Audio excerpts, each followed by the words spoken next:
Hi guys, Chef Kevin Belton here. Hope you're having a fantastic day. Now, today we're gonna do a paella. Now, this is a cousin of a jambalaya. It's a rice dish where everything cooks down in the pan, okay? Paella, we're gonna do chicken and chorizo. Now, if you notice, I have a paella pan.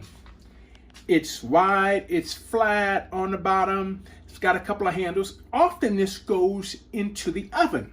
But we're going to do it on the stove today, all right? The other thing, if you don't have a paella pan, just use a nice deep pan, okay? Something at least 12 inches, and you want it fairly deep because our rice is going to cook in it. But this is what a paella pan looks like. Now, I've had it heating up right before we started, so it wouldn't take that long to get hot. I put a little olive oil in it, okay? Now, what I'm going to do, we're going to first start sauteing our fried chicken. Now, remember, all of the ingredients are going to cook in the pan, so all of those flavors are going to be right in here. Now, here I have chicken thighs. You know, you can use breast, but to me, thighs just give off so much flavor. All right? Now, I can season this with a little salt and pepper. Actually, I'm going to do a little bit of salt, but I'm also going to put that little Creole touch to it with a little bit of Creole seasoning. Not too much. And we just want this to start sauteing. Like I said, everything's going to cook right in the pan, okay? We just want our chicken to start turning white because this is going to cook for a while. Okay? Now, in traditional Louisiana cooking, when we do dishes like this, we often use onion, celery, and the green pepper.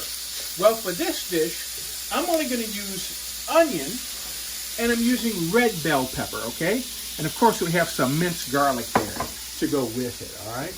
You know, I mentioned paella and jambalaya. You know, South Louisiana, we had all these different cultures, all these different nationalities. Paella was a Spanish dish where everything cooked in the pot. Jambon was the French word for ham. Laya was the African word for rice. That's how we got jambalaya, where everything cooks down in the pot in those flavors, okay? So now that our chicken is going pretty good, let's go ahead and put in the bell pepper, the onion, and that garlic. Now, I'm not worried about too much oil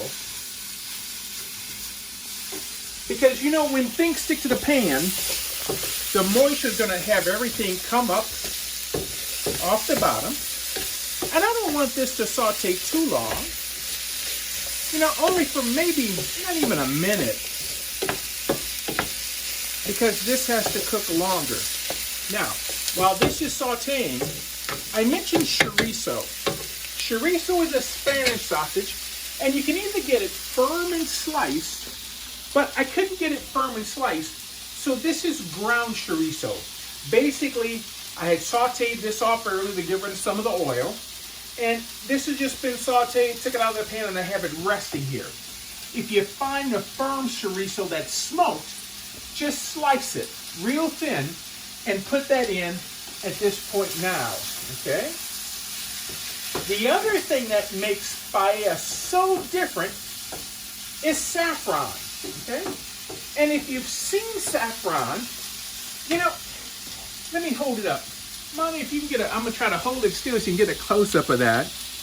There's a plant called saffron crocus. It's a beautiful lavender color.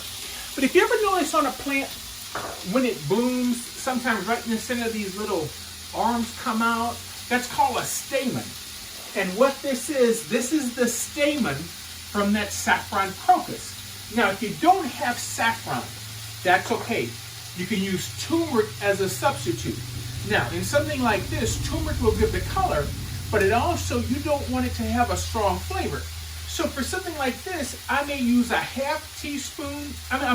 quarter teaspoon of turmeric with a half teaspoon of paprika. That paprika helps round out that cumin flavor.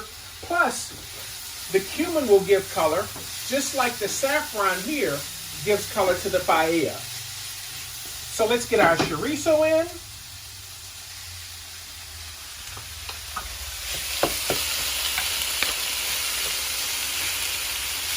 And this is gonna just break up as it heats back up, all right? Oh, I tell you what, it's starting to smell really, really good. That chorizo has a lot of flavor and a lot of spice as well. So that's why we don't want to put too much seasoning in, because we're going to get flavor from the ingredients that we're putting in. Okay? Now, a little bit of diced tomatoes. Here I have a few red pepper flakes and paprika. Give this a nice stir.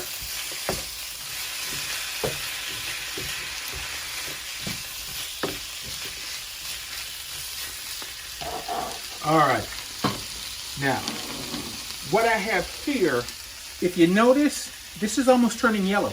You can see my saffron, and I have my saffron in lemon juice, okay? So let's pour this in.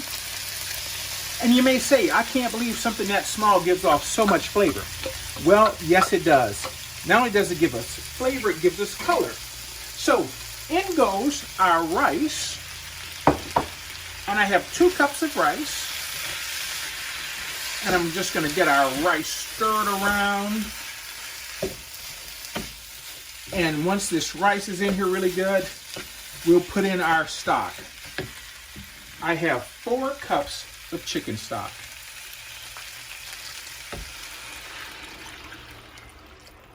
Now, when you get your stock in, I'm going to make sure that I move my rice around. Okay. The other thing I want to get in here right quick are some frozen peas. We're going to sprinkle in some frozen peas all around. Get those in. You know, make sure I got any goodies on the bottom of the pan. Get those up off the bottom of the pan. Now, here's where you see what I'm saying about our rice cooking in these flavors. Now, there are a few other things we're going to add to this. Matter of fact, we're going to make this with shrimp, but shrimp don't take long to cook. So basically, I'm going to bring this to a boil.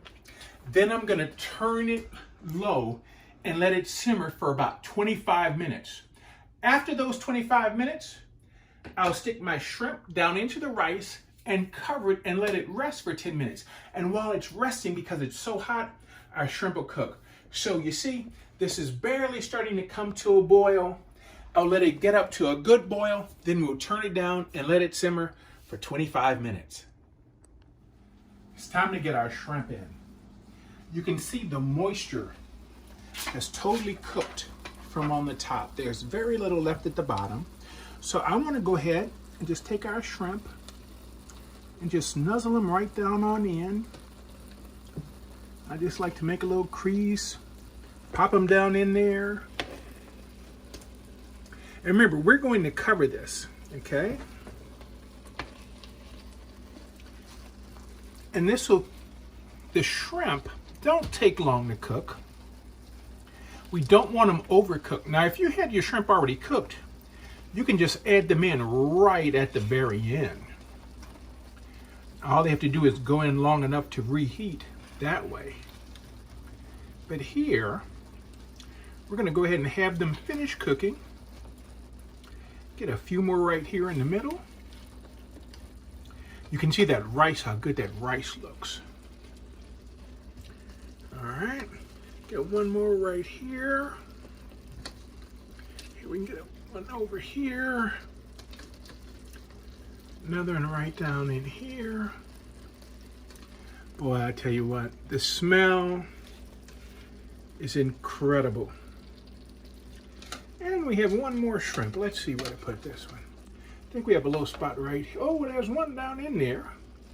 Here, let's stick it right down over here.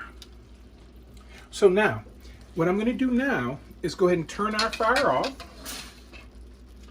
I'll also have, now often this is done with piquillo peppers, But I don't have any, so I'm using red bell peppers. This is just roasted red bell pepper strips that I'm just putting right on the top, you know, just to help decorate it. It gives a nice flavor, but it also adds a nice little pop of color to it, as well as a little flavor. Ooh, that one is really long. But if you don't have the piquillo peppers, just use a nice roasted red pepper. Come on, get there. We can put a couple right in the middle here. All right, one more there, one more there. Fire's off. Let's just give this a little cover. This cover will help hold the heat in, and it will help the rice to finish cooking, and it'll also help our shrimp to cook. So this will sit here for about 10 minutes like this until our shrimp get cooked. This is gonna be so good. Guys, I think it's finally ready.